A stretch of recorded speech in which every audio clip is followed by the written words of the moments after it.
Welcome back, everyone. I appreciate you joining me today because I have a story to share, one that completely changed my perception of love, marriage, and even myself. For years, I believed I was doing everything right as a husband. I wasn't perfect, but I put in the effort. I compromised, let things go, and convinced myself that love was about making sacrifices. But one fateful day, I overheard something that shattered every illusion I had been clinging to. My wife, the woman I had built a life with, said something that made me question whether any of it had ever been real. That moment changed everything. I want to take you through this experience step by step, not just to tell my story, but because I now see the warning signs I ignored. If I had paid attention earlier, maybe I could have saved myself from years of misplaced effort. This isn't just a story about betrayal. It's about waking up, seeing the truth, and understanding when it's time to walk away.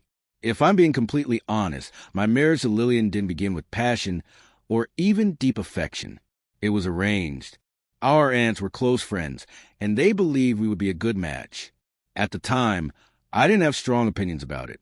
I wasn't the kind of person to chase after romance, and Lillian seemed like a decent woman, reserved, polite, and with a quiet elegance that suggested she would make a good wife. So when our families arranged for us to meet, I went along with it. Our first meeting was awkward, not because of any rudeness on her part, but because we were two complete strangers trying to act like there was a spark between us. She was quiet, and I couldn't tell if that was just her personality or if she had no interest in me.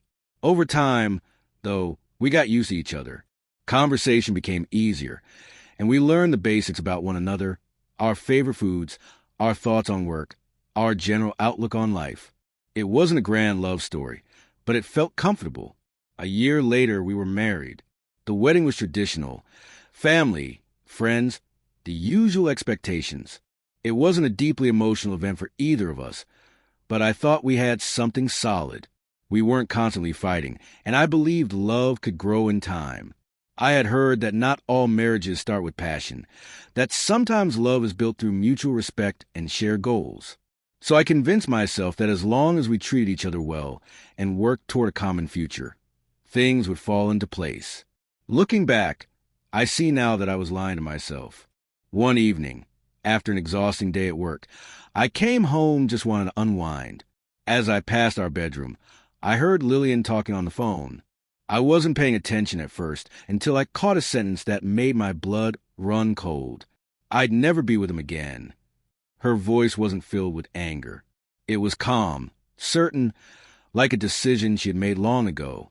At first, I wasn't sure who she was talking about, but as she continued speaking, it became painfully clear. She was talking about me. Something inside me broke. I stood frozen, my mind struggling to process what I had just heard. She was telling her sister that if she had the chance to go back, she would never have married me. It wasn't just that she was unhappy. It was the fact that she regretted ever being with me. That realization hit like a punch to the gut. My first instinct was to walk in and confront her, to demand an explanation, to make her say it to my face. But I didn't. Instead, I stepped back, careful not to make a sound. I wasn't ready to face that truth head on, so I did nothing. I carried on as if I had heard nothing at all. But from that moment on, I started seeing my wife differently. The little things I had brushed aside before, the emotional distance, the way she only spoke when I asked direct questions, the lack of warmth between us, suddenly made sense. I had always thought she was just reserved, that with time she would open up, but now I realized she had never truly let me in, not from the beginning. It wasn't just emotional detachment. I noticed how she complained more, how she seemed irritated by things she once tolerated. It felt like she was gradually pushing me away, piece by piece, and I had been too blind to see it. I wanted to confront her. I wanted to ask if she truly felt that way, but I couldn't bring myself to hear her confirm it. So I bared what I had heard deep inside and kept moving forward. Then one evening, everything became painfully clear. That day, I got off work earlier than usual. I didn't call to let Lillian know I was coming home because I never had a reason to. Our apartment was close, and I just wanted to rest before dinner.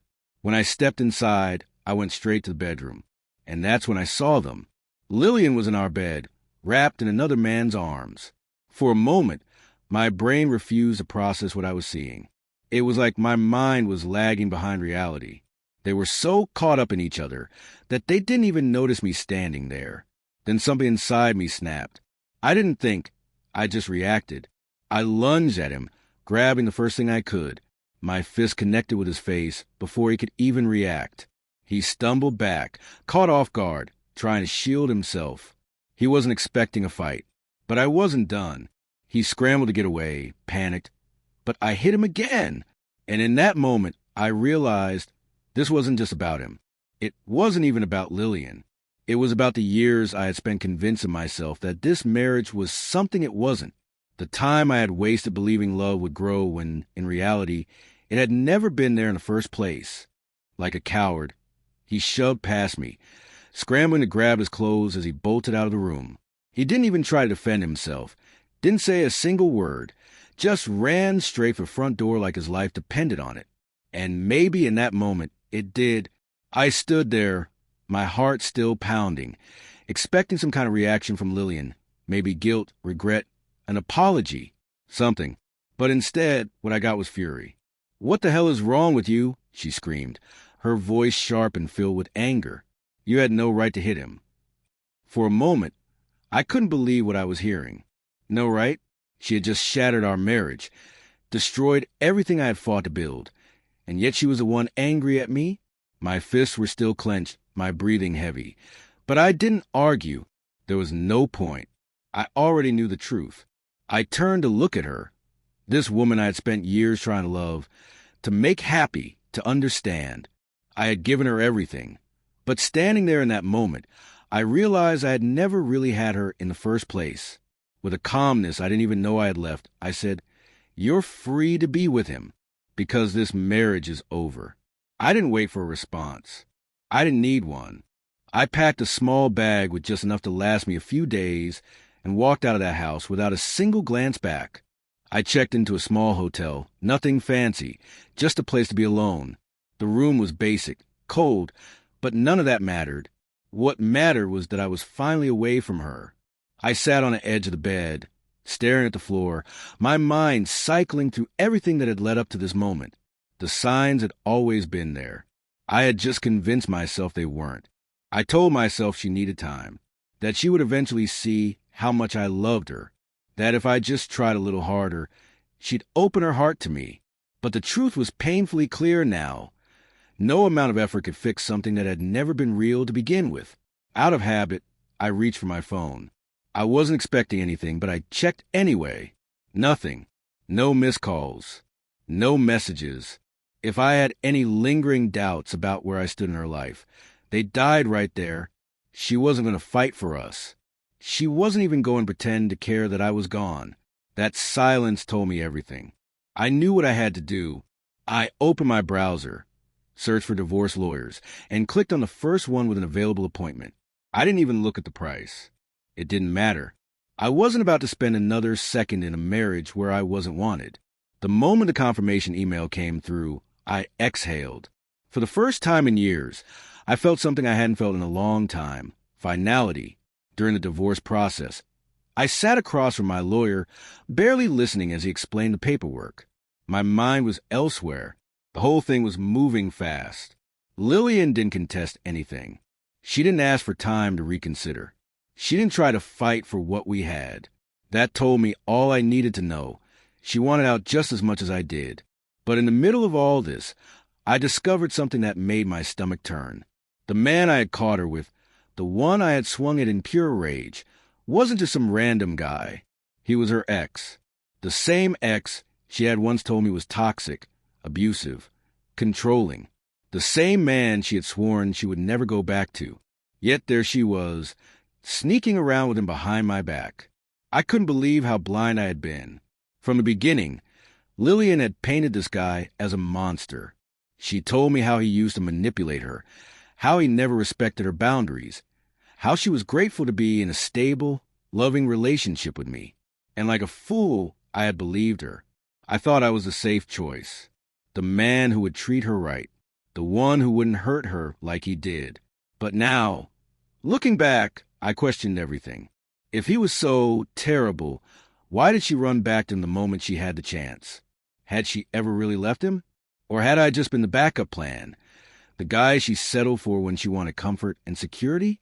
The truth hit me hard. She never loved me. She probably liked the idea of me, the stability I provided, the way I bent over backward to make her happy. But love? That was never part of the equation. And the worst part? I had seen the signs. They were right in front of me the entire time. Yet I had ignored them, convinced that love was something that grew over time. I thought that if I was patient, if I just tried harder, she'd finally see me. She'd finally love me. But love doesn't work that way. You don't have to convince someone to love you. You don't have to prove your worth to someone who genuinely wants to be with you. And yet, that's exactly what I had done. I had lowered my standards and accepted less than I deserved just to keep someone who didn't even want to be kept. That realization stung more than the betrayal itself. Because in the end, Lillian wasn't the only one to blame. I had done this to myself. I had chosen to stay blind when the truth was staring me in the face. And I vowed that would never happen again. When the divorce was finalized, I didn't waste time looking back. I wanted to move on, to rebuild, to put everything behind me. Lillian, on the other hand, ran straight into the arms of the man she betrayed me for. She probably thought she had won, thought she had traded up, escaped a marriage she never wanted in the first place. I didn't care. She made her choice, and I had already made mine. A few months passed, and I started hearing things. Mutual friends mentioned that Lillian wasn't doing as well as she had expected. At first, I wasn't interested. Her life wasn't my problem anymore. But then, someone casually mentioned that the man she had cheated on me with was now beating her over the smallest issues. I paused. I won't lie, it caught my attention. This was the same woman who had sat across from me and told me horror stories about how toxic he was, how he used to yell at her, control her, make her feel worthless. And now, she had willingly gone back to him. History was repeating itself. But this time, I wasn't the one trying to fix things. She had made her bed. Now she had to lie in it. Over a year later, my life had moved on. But then, out of nowhere, a message popped up on my phone. It was Lillian. Asterisk. Hey, I know I don't deserve to ask this, but can we talk? Asterisk. I just stared at it. After everything. She had the nerve to reach out, like we were old friends who had simply lost touch. I didn't respond. But she didn't stop there. Over the next few days, more messages followed. Asterisk. I'm so sorry for everything. I didn't realize what I had until it was gone. I was selfish. I took your love for granted. You didn't deserve that. Please, Simon, just say something. Asterisk. I could almost hear her voice as I read those words. But they didn't stir anything in me. She had broken me down piece by piece, made me question my worth. Back then, I would have done anything to make her happy. But now I felt nothing. Her apology meant nothing.